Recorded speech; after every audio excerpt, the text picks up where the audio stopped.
যে একজন নির্যাতক চলে যাবে আরেকজন নির্যাতক এসে সেই জায়গাটি নিবে। এই বাংলাদেশে কোনোদিনও সম্ভব না, কারণ বিএনপি জামাতকে তো প্রতিহত করে তাদের নিয়তি। আপনাকে ধারণা করছেন যে আপনারা হয়তো ভবিষ্যতে একটা দল গঠন করবেন। দুর্নীতিগ্রস্ত বিএনপি যখন দুর্নীতি নিয়ে কথা বলে তখন বাংলাদেশে নিজের যোগ্যতা অন্য দলের যদি 50টি আসন কেউ পায় তারা পাক। অলরেডি ভাগ বাটোয়ারা লুটপাট একটা শুরু হয়ে গেছে, যেতে না যেতে এগুলো হলো ষড়যন্ত্রের অংশ।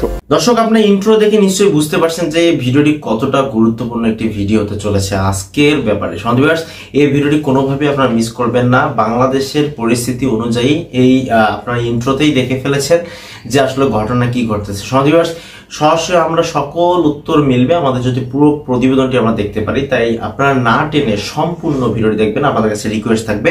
চলুন আমরা ভিডিওটি দেখি। বলতে চাই, এই যে বাংলাদেশের ছাত্র সমাজ একটি এত বড় আন্দোলন করেছে, একটি ফ্যাসিস্ট একটি সরকারের যে একটি পতন ঘটিয়েছে, সেটি আমরা এই কারণে করিনি যে একজন নির্যাতক চলে যাবে আরেকজন নির্যাতক এসে সেই জায়গাটি নিবে।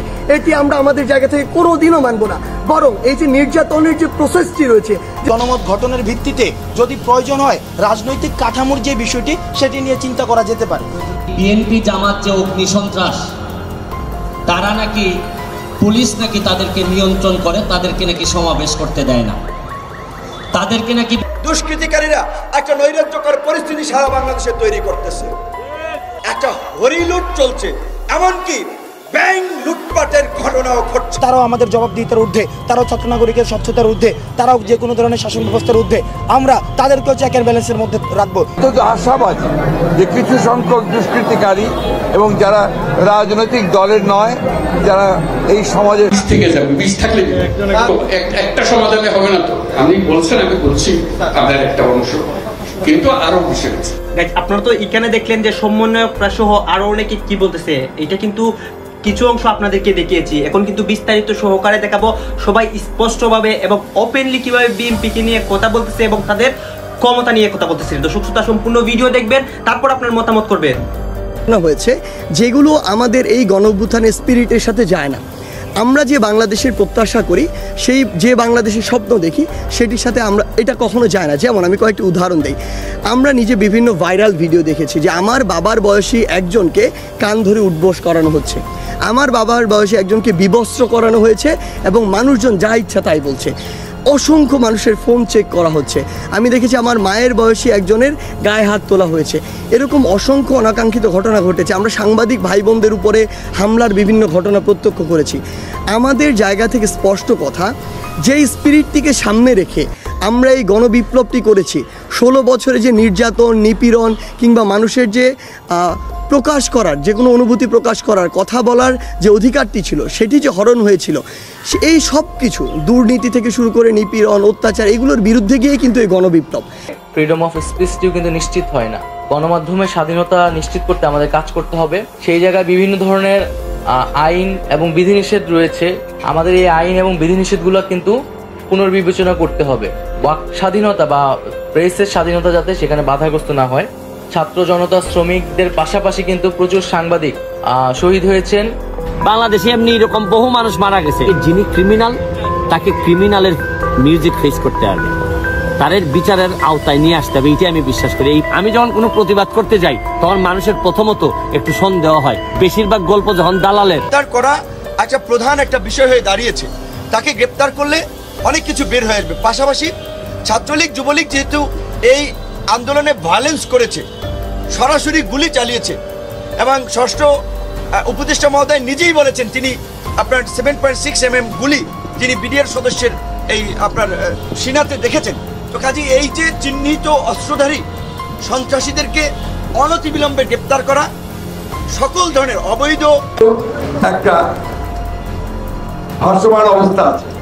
যে কোনো মুহূর্তে ভারত যিনি বসে আছেন, শেখ হাসিনা মতো ডাকাতের মতো প্রত্যেকটি আসনে ভোট না করে, ভোট চুরি করে 300টি আসনেই তাদের সদস্য বা প্রার্থী দিয়েছে। এরপরে এই আওয়ামী লীগ আরো 50টি আসনে তাদের যারা মদতপুষ্ট তাদেরকে সংরক্ষিত আসনে বসিয়েছে। অর্থাৎ এই 350 আসনেই যারা ছিল তারা এক একজন ফ্যাসিস্ট এবং তারা ফ্যাসিস্টের আদর্শ লালনকারী। তাহলে আপনি আমাকে বলবেন শুধু ভাই 350 জন নয়, পুরো বাংলাদেশে এই ফ্যাসিস্টকে লালন করে আওয়ামী লীগ, যুবলীগ, ছাত্রলীগের প্রত্যেকটি ইউনিটে যে শয়তানরা বসেছিল যে রক্তচোষা মানুষরা বসেছিল তাদেরকে আমি কিভাবে নির্বাচনের জন্য আমার প্রতিনিধি হিসাবে নির্বাচনে দাঁড়ানোর জন্য এই অনুমতিটি দিই, সেটি এই বাংলাদেশে কোনোদিনও সম্ভব না। সবাইকে বিচারের আওতায় আসতে হবে এবং এই 16 বছরে মানুষের উপর যে অত্যাচার করেছে, নির্যাতন করেছে, তার হিসাব দিতে হবে। আগে তার জন্য শাস্তি পেতে হবে, তারপর জনগণ নির্ধারণ করবে সে নির্বাচনে দাঁড়াতে পারবে নাকি পারবে। তো এই যে পরাজিত ফ্যাসিস্ট শক্তি, দানবীয় শক্তি নানানভাবে দেশকে অস্থিতিশীল করার পায়তারা করছে, মরণ কামড় দেওয়ার চেষ্টা করছে, সেই সরকার এবং এই অভ্যুত্থানকারী ছাত্র জনতাকে সেটা রুখে দেওয়ার মধ্য দিয়ে স্থিতিশীল অবস্থা বজায় রাখাই এই মুহূর্তে চ্যালেঞ্জ। কাজী আমাদের অনেক ডিমান্ড আছে, অনেক কিছু বলার আছে, আজকে আমরা অত বিস্তারিত আলাপে যাই নাই। আমারে বলেন যে আমি নাকি দালালি করি, সরকারের দালালি করি, কারণ আমি এইটাই, আমি আওয়ামী লীগের দালালি।